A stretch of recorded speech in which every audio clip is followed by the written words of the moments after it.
¿Qué tal? ¿Cómo están? Bienvenidos a esta edición PM de Agenda Económica. Gracias por acompañarnos a esta hora para revisar los temas del día. Y vamos a comenzar con el caso de la empresa ENAP y la distribución de cilindros de gas que está impulsando precisamente esta empresa por mandato del gobierno.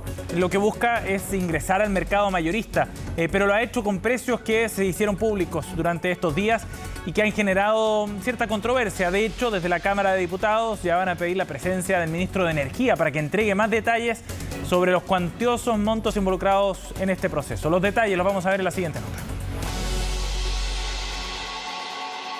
Fue un plan piloto que logró el objetivo de abaratar el gas a las familias vulnerables, pero lo hizo a costa del Estado. Un oficio del Ministerio de Energía reveló que el plan Gas para Chile tuvo un valor de 117.000 pesos por cada cilindro de 15 kilos, cifras que derivaron en la citación de los ministros de Energía y Desarrollo Social a la Cámara de Diputados y un cambio en la estrategia de negocios llevada adelante por ENAP. La parte minorista, que en una ejecución piloto no obtuvo resultados que fueran sostenibles financieramente, se va a cambiar la estrategia, un convenio con minoristas para llegar con bajos precios a los usuarios finales sin poner en riesgo la sostenibilidad financiera de la empresa ENAP. En una promesa que además resultó ser completamente falsa, toda vez que de las 100.000 ventas de cilindros de 15 kilos que se prometieron, solo se entregaron a 3.100 familias. El documento requerido por parlamentarios de la UDI mostró que la principal conclusión que saca ENAP luego del piloto es que pueden tener más ventaja en el mercado mayorista que en el minorista, pues en el segmento de la distribución es en donde más presentaron debilidades dadas las distancias entre la planta y los clientes. Esta etapa comercial de Gas de Chile se construye sobre la base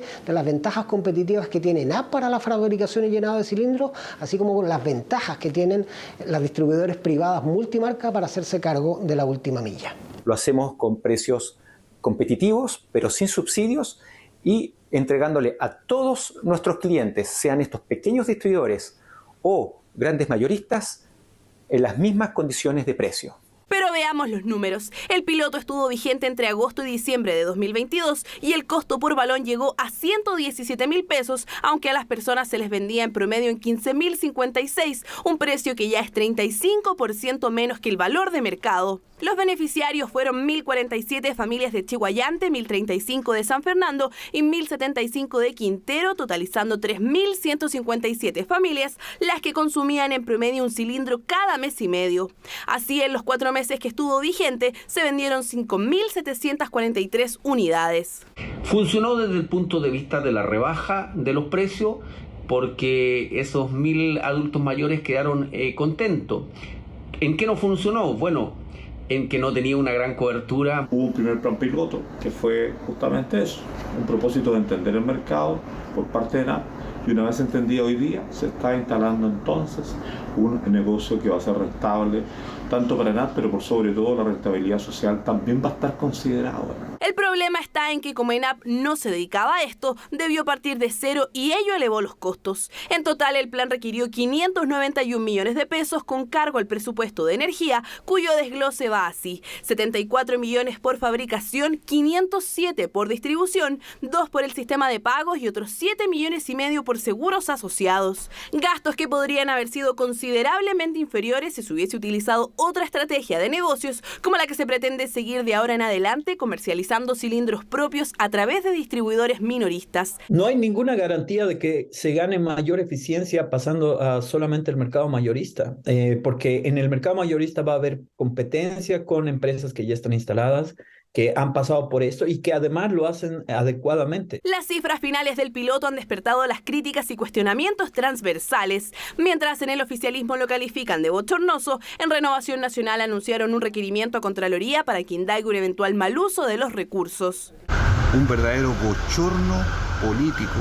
Todo tuvo que estar sobresubsidiado para que un balón costara 117.000 pesos y se lo pasaran al usuario a 15.000 pesos. ¿Qué beneficio es ese? No podemos permitir, ¿cierto?, que este gobierno de izquierda pretenda meterle la mano en el bolsillo, ¿cierto?, para después hacerle creer que el balón de gas a 15.000 pesos es viable. El plan de ENAP es ampliar la estrategia de distribuidora minoristas en otras regiones y adquirir 60.000 nuevos cilindros que se envasarán en Linares y San Fernando. Ante este nuevo modelo, tanto Abastible como Gasco dicen no temer por la competencia, pero sí piden que se garantice igualdad de condiciones.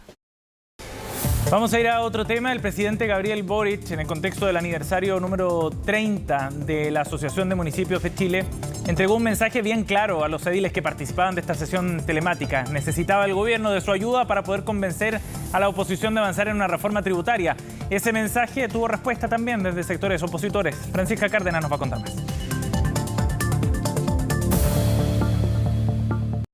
Hace 180 años los alcaldes y alcaldesas estaban pidiendo fondos y exigiéndole fondos al gobierno central. De esta forma, y citando al exmandatario Manuel Bulnes, el presidente Gabriel Boric le pidió a los más de 340 alcaldes de la Asociación Chilena de Municipalidades convencer a sus parlamentarios para apoyar la ya rechazada en primera instancia reforma tributaria. Necesitamos de su apoyo para que nos ayuden a convencer a sus parlamentarios y parlamentarias, a los que los representan, de que Chile necesita una reforma tributaria para poder tener una mejor distribución de la riqueza que todos generamos.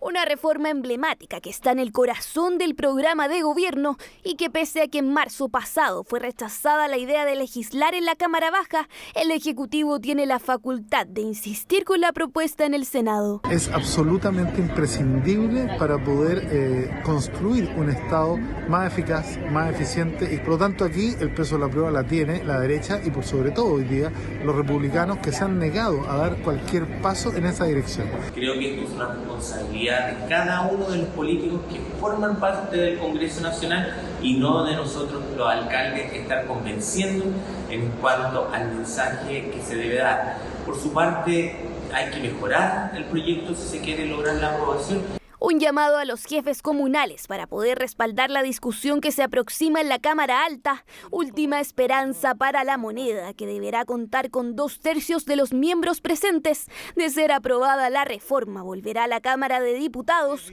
para ser nuevamente discutida. Es muy importante avanzar en esta iniciativa, que lamentablemente no contó en su momento con un apoyo, se le dio un portazo al diálogo, pero creemos que es fundamental tomar conciencia respecto a la importancia de esta iniciativa. Los alcaldes, que son los que están en terreno y que conocen mejor que nadie, los alcaldes y alcaldesas, la realidad que se vive en los territorios, pueden ser grandes aliados para efectos de promover una iniciativa que nos parece que es buena para Chile. Pero en la oposición aseguran que no apoyarán una medida que consideran dañina para la economía. Llaman al gobierno a asumir un escenario más realista, abandonando elementos redistributivos de la reforma que generaron en su momento discrepancias. En lo personal me he preocupado mucho de escuchar a los alcaldes. Lo que me dicen es básicamente que ellos quieren que el país vuelva a reactivarse económicamente. Mucho más que hablar de tributo, los alcaldes lo que quieren es que el país funcione. Y para eso hay que tener esa voluntad de hacerlo, actuar. El presidente debería revisar la evidencia de los daños que producen las reformas tributarias al empleo, los salarios, el crecimiento, que traen finalmente estas políticas estatistas, muchas veces populistas y de todas maneras antiprogreso. Yo prefiero un diálogo directo del presidente y sus ministros con los parlamentarios más que el mensaje a través de los alcaldes. ¿Por qué? Porque hoy día necesitamos diálogo sin intermediación. Que quienes somos parlamentarios oficialistas estemos en una misma posición con el gobierno y quienes son de oposición también tengan un trato directo con los ministros e incluso con el presidente. Para eso, el ministro de Hacienda, Mario Marcel, ya está buscando una fórmula legislativa que retome el camino de la reforma, que solo se considerará desechada si el Senado la rechaza con el voto de los 2/3. Ahí el gobierno tendría que esperar un año más para volver a impulsarla. Vamos a cambiar de tema. Juntos Alimentamos Chile. Ese es el nombre de un plan que presentó esta mañana el Ministerio de Agricultura en compañía de otras carteras como la de Economía, por ejemplo, y Desarrollo Social, con el objetivo de generar medidas de apoyo fundamentalmente a la producción de alimentos a nivel local, en un contexto donde los temas de seguridad alimentaria, dado el ciclo inflacionario, por ejemplo, y otros problemas comerciales a nivel internacional, han generado cierta preocupación en algunos sectores. Los detalles los vamos a revisar en la siguiente nota. Son 10 estrategias, 10 medidas, algunas en implementación, otras en etapa de diseño, pero todas son parte de la Estrategia Nacional de Soberanía para la Seguridad Alimentaria, un plan que nació de una comisión que comenzó a trabajar el año pasado y que está a cargo del Ministerio de Agricultura. Son parte de ella, por ejemplo, los microbancos de alimentos, que deberían llegar a 79 el próximo año, también el bolsillo familiar electrónico que ayuda a paliar en algo la inflación en la comida y un proyecto de ley de ferias libres. Que se preocupe de este sector, que le dé dignidad a este sector, que le dé además un estatuto jurídico a este sector. Estamos hablando de más de 300.000 personas que trabajan en las ferias libres, es una fuente laboral muy relevante y además es una fuente de alimentación clave para las familias en Chile. La iniciativa está en etapa de diseño y debería ser presentada el segundo semestre de 2023. Son parte también de esta estrategia nacional el Plan Juntos Más Barato, que entrega capacitaciones en educación financiera a las familias, nuevas guías alimentarias a cargo del Ministerio de Salud, un Centro Nacional de Bioinsumos e Investigación y Desarrollo para la Seguridad y Soberanía Alimentaria que vaya de la mano con la diversificación productiva y el uso de tecnologías avanzadas. Aunque los gremios valoran estas medidas, sí hay quienes consideran que aún falta mucho por hacer. No basta con producir, necesitamos tecnología, el cambio climático es una realidad, necesitamos más variedades, mejores variedades, producir más en la misma superficie. Ese es el desafío que tenemos para alimentarnos. ¿Y eso está en esta estrategia o a su juicio falta profundizar? Está, pero como todo en la vida no es perfectible, esto hay que seguir conversando. En lo que sí hubo acuerdo transversal y se traduce en una buena noticia para los bolsillos es que el precio de los alimentos debería seguir bajando este año, y si la canasta básica ya bordeó los 64.000 pesos en abril, todo indica que la inflación, al menos en este ítem, seguirá cediendo. Tenemos certeza de que con el trabajo que se está realizando, la tendencia en los últimos 3 meses a la baja de los alimentos se va a sostener durante este año y esperamos acercarnos hacia final de año a una inflación de alimentos que también ojalá sea en torno a un dígito y no al máximo que llegó en un momento dado de sobre 20%. Y así también lo confirman algunos gremios que participaron del lanzamiento de la estrategia nacional. En Chile Carne señalan que ya en junio o julio los precios deberían bajar aún más, impulsados por el valor del maíz. Y desde Fede Fruta indican que pese a que hay una producción levemente menor este año, esto no impactaría negativamente. Van a ser precios normales, el limón debiera bajar ahora, comienzan los cítricos, la cosecha ya de cítricos fuertemente, la clementina, las mandarinas, la naranja. La manzana ya también está en precios bastante asequibles. Venimos de años difíciles, hubo un alza los años anteriores, los precios han tendido la normalidad, los precios de los granos han bajado, lo que es muy bueno porque los animales, sobre todo el pollo, el cerdo, se alimentan de grano, con precios menores de grano. Uno debería esperar en el mediano plazo que los precios de la carne de pollo y cerdo bajen también. El rubro está en un proceso de recuperación. La temporada pasada, recordemos que fue muy compleja, los problemas logísticos que existieron, las situaciones relativas a las medidas para el COVID que muchos países aplicaron, y evidentemente eso generó un desorden, podríamos decir, en la comercialización de los productos nuestros que son perecibles, y evidentemente eso afectó los resultados. Esta temporada el tema está bastante más regularizado. Pronósticos que alegran y algo alivia los bolsillos de las familias que tanto han sufrido los últimos meses. Sí, hay algo que ha bajado. Los limones están bajando un poco. Pero en general no mucho, no han bajado mucho las cosas, se ha mantenido al alza. Por el momento está igual casi. Dice ¿igual que... de caro o igual más o menos? Más o menos. Pues dicen que bajar esta semana, ojalá. Sí, todavía no bajan mucho, han bajado pero poquito. ¿Y la carne? La carne todavía está regular, no, baja pero poquito. Pero algo alivia esto, ¿no? Sí. Sí, igual alivia. Es que sin ir más lejos, en la cifra del IPC de abril, la División de Alimentos y Bebidas No Alcohólicas presentó una variación mensual igual a 0% y el acumulado a 12 meses es de poco menos de 15%, cifra levemente inferior a la que tiene la canasta básica, que supera por ahora ese número. Nos vamos a ir a una pausa, seguimos de inmediato con más de Agenda Económica, no se vayan.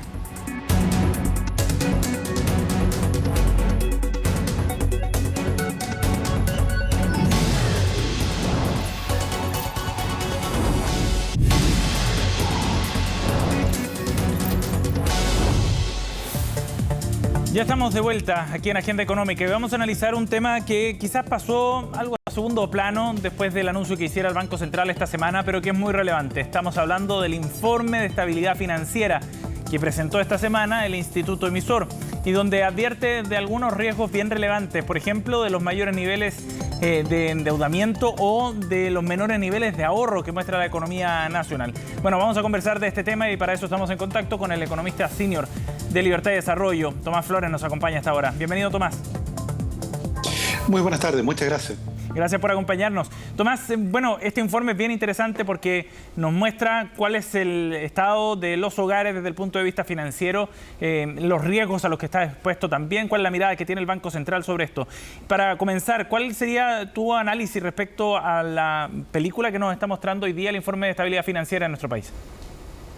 Bueno, yo te diría que en primer lugar está el contexto internacional. Te fijas, o sea, los episodios que hemos conocido de los tres bancos en Estados Unidos, más el banco suizo, han llevado a que tenemos en el mundo efectivamente una cierta menor disponibilidad de recursos para ser prestados. Hay menos crédito a nivel mundial. Entonces, en ese contexto es que efectivamente el banco realiza este informe periódico, donde se encuentra con dos cosas. Yo te diría que, bueno, en primer lugar, como tú lo señalabas, un deterioro en la situación de los hogares, sobre todo los de menores ingresos. Te fijo, hogares que en su momento recibieron ayuda del gobierno durante la pandemia o retiraron los fondos de pensiones, o parte de sus fondos de pensiones, y que claro, eso les permitió justamente expandir su gasto, pero eso ya se ha diluido. Y con un mercado de trabajo muy complicado hoy día, con un desempleo que va al alza, se detecta justamente un aumento del nivel de endeudamiento de las personas, sobre todo en tarjetas y créditos rotativos. ¿Y qué significa eso en particular? ¿Qué nos podría mostrar eso del comportamiento presupuestario, digamos, de los hogares? Claro, yo te diría que efectivamente tiene como reflejo la situación del mercado de trabajo. Si usted fija, la encuesta de desempleo nacional subió en 3 encuestas de 8 a 8,8%. Para que una encuesta de este tipo, que es de trimestre móvil, suba tanto, es que cada mes que se fue agregando, paulatinamente, era sustancialmente peor que el mes que salía de la muestra. Por tanto, un mercado de trabajo muy débil, con muy poco empleo, con salarios que yo creo que recién ahora, el último mes, mostraron un incremento sobre la inflación, pero que tuvieron 16 meses previos de caída. Y claro, es una situación en que los hogares, tal como tú señalas, tienen ahorro negativo. Claro. Y eso, es decir, tienen deuda. ¿Y eso es preocupante desde el punto de vista económico, por ejemplo, también de las repercusiones que pueda tener a nivel económico? Exactamente. Por eso se mide tanto para personas como para empresas. ¿Te fijas? En ambos, la tasa de mora o de incumplimiento o de atraso en el pago de las deudas se ha ido incrementando. En el caso de las empresas no es tan severo, salvo en algunos sectores como el sector inmobiliario y el de comercio. Pero en el caso de las personas, indudablemente uno cuando cae en esta situación en que no eres capaz de pagar las cuentas a tiempo, claro, se te aparece la posibilidad de que finalmente te embarguen tus cosas. Sí, claro. Que se inicie un juicio de liquidación de activos. Que de hecho todavía el número de personas que se han sometido a quiebra personal no ha subido mucho. El de empresas ya empezó a subir. Pero el banco, claro, advierte. Dice, oye, ojo, aquí hay una fragilidad. Claro. Una fragilidad de la cual no tenemos que hacer cargo. Ese punto es relevante porque en base a ese escenario uno podría proyectar lo que vendría eventualmente en un segundo semestre. Si es que las cosas empiezan a andar no tan bien, si es que el mercado laboral se empieza a deteriorar con un escenario base de fragilidad, como tú describes, bueno, puede generarse un escenario complejo, ¿no? Sin duda. Además que hay que recordar, si no recuerdo mal, se está en el año 2008, en marzo del 2008, cuando se cae Bear Stearns, te pica la institución financiera de Nueva York. Claro. Y bueno, finalmente rescatada o bueno, vendida a otra, no sé si fue el Morgan el que lo compró en esa oportunidad. Y claro, en ese momento se dijo, mira, con esto terminó. Esto fue y el sistema financiero norteamericano está totalmente sano. Y en septiembre de ese mismo año se cae Lehman Brothers, que era el 5º banco más grande de los Estados Unidos. Sí. ¿Te fijas? Entonces, claro, no vino una advertencia así. Te fijas, el Banco Central es muy diplomático, pero dice, mira, se hizo el test para un estrés severo para la economía mundial y para poder enfrentar un tsunami como ese, los bancos tienen que tener una reserva de capital mayor, que ha sido lo más noticioso de... Pero te agregaría una cosa, ese llamado no es solo para los bancos.